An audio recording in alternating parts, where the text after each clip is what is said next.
Video yang ramai di media sosial ini memperlihatkan komplotan begal memukuli sepeda motor diduga kesal tidak bisa dibawa kabur karena korban membuang kuncinya.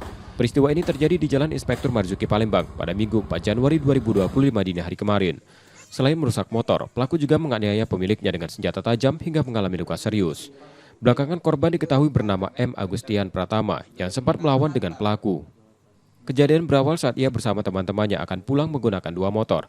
Namun di perjalanan mereka dibuntuti dua pelaku berboncengan dengan mengancungkan senjata tajam saat di lokasi. Korban kemudian membuang kunci motor dan sempat melakukan perlawanan untuk mengambil sajam pelaku. Sementara teman-temannya berlarian menyelamatkan diri ke sebuah minimarket. Aku ini tak jadi, kena baca karena dia masukin kemarin. Nah, jadi ngincer kami lah bertiga dia nih. Karena kami tak baca, berlari lagi.